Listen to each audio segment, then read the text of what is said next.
हमारे जो आज इतना लोकतंत्र सेनानियों का संगठन है वो श्री कैलाश सोनी जी की अथक परिश्रम का फल है। उधर से ले आइए ना, अरे वहीं से इतना चक्कर लगा क्यों आते हैं, वहीं चले आइएगा। माननीय श्री कप्तान सिंह जी सोलंकी हमारे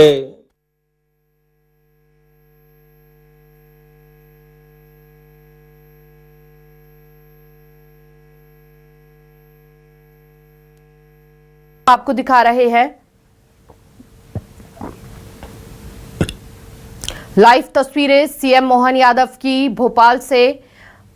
लोकतंत्र सेनानी प्रादेशिक सम्मेलन में शामिल होने के लिए सीएम यहां पर पहुंचे हैं। मंच से ये तस्वीरें, लाइव तस्वीरें देखिए, भव्य स्वागत उनका किया गया और यहां पर देखिए पुष्प वर्षा करते हुए सीएम मोहन यादव भी अभिवादन करते हुए, पुष्प वर्षा करते हुए उन लोगों पर जो यहां पर पहुंचे हैं। भोपाल में लोकतंत्र सेनानी सम्मेलन में सीएम आवास पर आयोजित है ये कार्यक्रम और देखिए ये तस्वीरें, जो लोग यहां पर पहुंचे हैं उन पर पुष्प वर्षा करते हुए सीएम मोहन यादव। बेहद खूबसूरत तस्वीरें आज की ये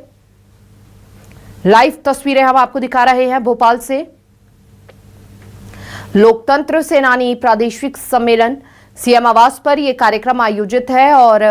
देखिए भारी संख्या में यहां पर लोग पहुंचे हुए हैं सीएम मोहन यादव को सुनने के लिए, उनकी एक झलक पाने के लिए और यहां पर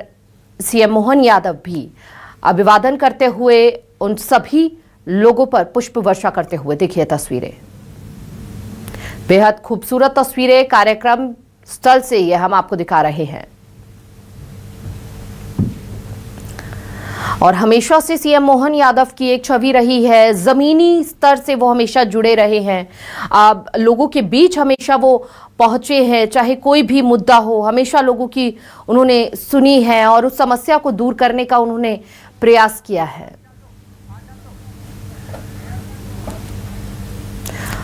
और इसीलिए उनकी लोकप्रियता जो है वो प्रदेश में देखते ही बनती है।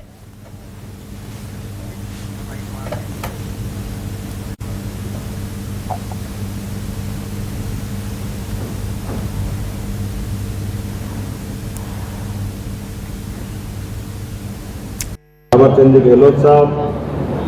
हमारे सबके वरिष्ठ और आपकी हरियाणा के महामहिम रहे माननीय कप्तान सिंह जी सोलंकी साहब, माननीय मंत्री श्रीमती कृष्णा गौड़ जी, माननीय मंत्री गौतम टेटवाल जी, हमारे वरिष्ठ नेता पूर्व मंत्री वर्तमान विधायक माननीय अजय बिश्नोई जी, हम सबके आदरणीय, माफ करना माननीय मेघराज जी भाई साहब, इनके और ऐसे सब कामों के बलबूते पर ये हमारा गुले गुलजार, ये पूरा वर्तमान का दौर आप सबके उस जनसंघ के ज़माने से चली हुई यात्रा के बलबूते पर यहाँ तक मुकाम हासिल की है। माननीय संघ के हमारे राज्य संचालक जी माननीय पांडे जी, इस अवसर पर माननीय सांसद आलोक जी, छोटे में स्पीकर रहे माननीय रामेश्वर शर्मा जी, माननीय महापौर जी श्रीमती मालिनी गौड़ जी, मौजूद सभी वरिष्ठ जन माननीय जगदीश जी और ये पूरे आयोजन के युवा नेता दो है, एक तपन भौमिक जी और एक कैलाश सोनी जी, दोनों दल जोरदार ताली, दोनों युवा नेता अपने लिए धुन के पक्के पूरे साल मीसाबंदी की कोई याद दिलाए न दिलाए, दोनों एक के बाद एक तरफ से कोई छोड़ता है तो दूसरी तरफ पकड़ के उसी विषय को आगे बढ़ाते हैं। मैं आज के इस अवसर पर सामने बैठे आप सबको प्रणाम करता हूँ, आपका अभिनंदन करता हूँ। खास करके मीसाबंदियों को लेकर के अभी सारी बात माननीय कैलाश जी भाई साहब ने उस समय के वातावरण को भी लेके की, ये सारी बातें एक एक करके उसमें आई। मेरे द्वारा जो आपने कहा है कि ये बात सही है कि परिवार में से इन व्यवस्थाओं को समझने का मौका मुझे भी मिला। जब घर से पिता चले जाए और ऐसे में जब दौर निकलता है तो घर का संभालने वाला कौन हो सकता है, घर का संचालन कैसे करें, सारी कठिनाइयों के दौर से हम और आप निकले हैं। लेकिन ये बात सही है कि वो कीमत हमने चुकाई, लेकिन उससे बड़ी बात आपके द्वारा ये जो कीमत चुकाई गई थी, जो अगर अंदाज लगा लो कि 1947 में देश आज़ाद हुआ और आसपास के बहुत सारे देश, ये बगल का पाकिस्तान हमारे साथ ही आज़ाद हुआ एक दिन पहले, या अभी वर्तमान में बांग्लादेश की हालत क्या हो रही है,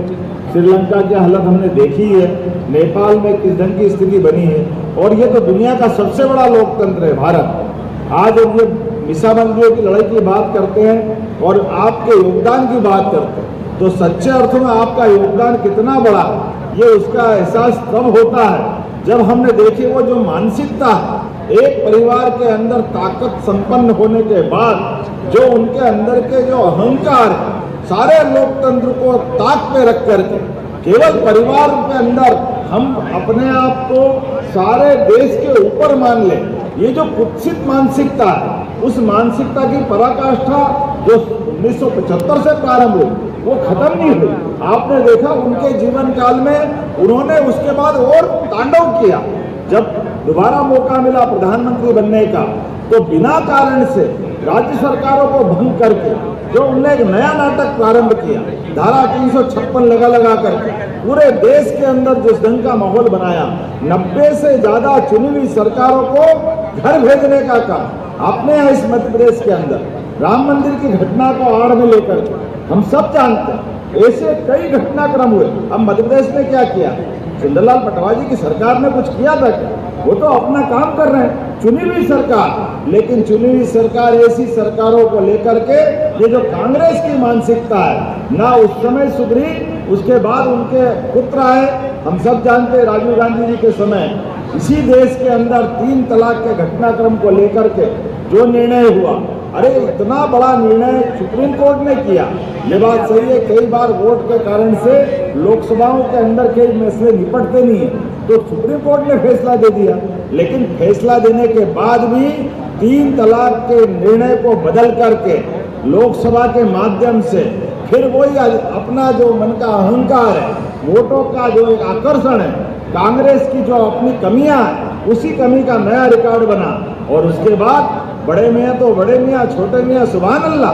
बाद में आए ये जो वर्तमान के नेता प्रतिपक्ष, इनके तो आचरण देखो कैसा समय आया। अरे और खराब समय आया कि इनके अपने दल के द्वारा चुने हुए प्रधानमंत्री को एक कैबिनेट का अपना मुखिया जो भारत सरकार के माध्यम से दुनिया में एक अलग सम्मान पाता है, लेकिन जिस प्रकार से कैबिनेट के निर्णय को उनके मुंह पे मार करके, ये उनके मुंह पे नहीं मारा, ये पूरे देश के मुंह पे मारा था। इतना काला समय था उस समय का जो हमको एहसास कराता कि कांग्रेस का मन क्या क्या जानते हैं, क्या करते हैं, ये किस तरह से जीते हैं। और उससे आगे बढ़ करके भी हमने देखा है कि कहाँ एक तरफ नेता प्रतिपक्ष जैसा 50 साल तक तपोनिष्ठ नेता 5 प्रधानमंत्रियों के सामने 50 साल तक दहाड़ते हुए अटल बिहारी वाजपेयी जी ने नेता प्रतिपक्ष के पद को कितनी गरिमा करता हूं, आपका अभिनंदन करता हूं। खास करके मीसाबंदियों को लेकर के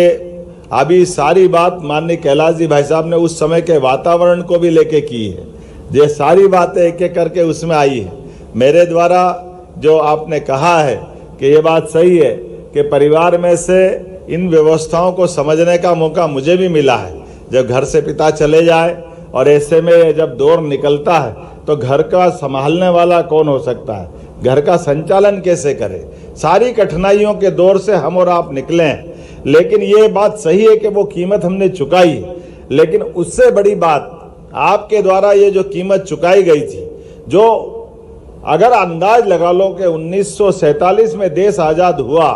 और आसपास के बहुत सारे देश, ये बगल का पाकिस्तान हमारे साथ ही आज़ाद हुआ एक दिन पहले,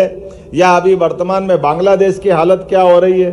श्रीलंका की हालत हमने देखी है, नेपाल में किस ढंग की स्थिति बनी है, और ये तो दुनिया का सबसे बड़ा लोकतंत्र है भारत। आज अब ये मीसाबंदियों की लड़ाई की बात करते हैं और आपके योगदान की बात करते हैं, तो सच्चे अर्थों में आपका योगदान कितना बड़ा है ये उसका एहसास तब होता है जब हमने देखे वो जो मानसिकता है, एक परिवार के अंदर ताकत संपन्न होने के बाद जो उनके अंदर के जो अहंकार है, सारे लोकतंत्र को ताक पे रख करके केवल परिवार के अंदर हम अपने आप को सारे देश के ऊपर मान ले, ये जो कुत्सित मानसिकता है, उस मानसिकता की पराकाष्ठा जो 1975 से प्रारंभ हुई वो खत्म नहीं हुई। आपने देखा उनके जीवन काल में उन्होंने उसके बाद और तांडव किया। जब दोबारा मौका मिला प्रधानमंत्री बनने का तो बिना कारण से राज्य सरकारों को भंग करके जो उनने एक नया नाटक प्रारंभ किया, धारा 356 लगा करके पूरे देश के अंदर जिस ढंग का माहौल बनाया, 90 से ज्यादा चुनी हुई सरकारों को घर भेजने का काम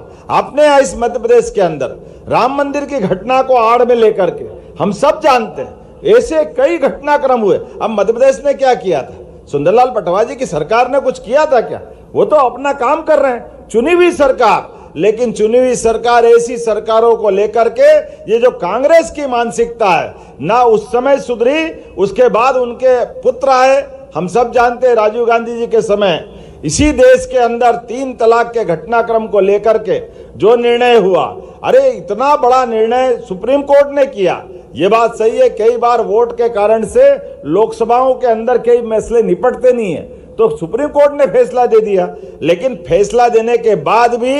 3 तलाक के निर्णय को बदल करके लोकसभा के माध्यम से फिर वही अपना जो मन का अहंकार है, वोटों का जो एक आकर्षण है, कांग्रेस की जो अपनी कमियां है, उसी कमी का नया रिकॉर्ड बना। और उसके बाद बड़े मियां तो बड़े मियां, छोटे मियां सुभान अल्लाह। बाद में आए ये जो वर्तमान के नेता प्रतिपक्ष, इनके तो आचरण देखो कैसा समय आया। अरे और खराब समय आया कि इनके अपने दल के द्वारा चुने हुए प्रधानमंत्री को एक कैबिनेट का अपना मुखिया जो भारत सरकार के माध्यम से दुनिया में एक अलग सम्मान पाता है, लेकिन जिस प्रकार से कैबिनेट के निर्णय को उनके मुंह पे मार करके, ये उनके मुंह पे नहीं मारा, ये इस पूरे देश के मुंह पे मारा था। इतना काला समय था उस समय का जो हमको एहसास करा था कि कांग्रेस का मन क्या क्या जानते, क्या करते हैं, ये किस तरह से जीते हैं। और उससे आगे बढ़कर के भी हमने देखा है कि कहां एक तरफ नेता प्रतिपक्ष जैसा 50 साल तक तपोनिष्ठ नेता 5 प्रधानमंत्रियों के सामने 50 साल तक दहाड़ते हुए अटल बिहारी वाजपेयी जी ने नेता प्रतिपक्ष के पद को कितनी गरिमा आसमान की ऊंचाइयों तक ले गए। दुर्भाग्य के साथ कहना पड़ेगा जब ये बने तो उसको रसातल में ले जाने का काम किया, कितना लज्जित कर दिया। इसी देश के अंदर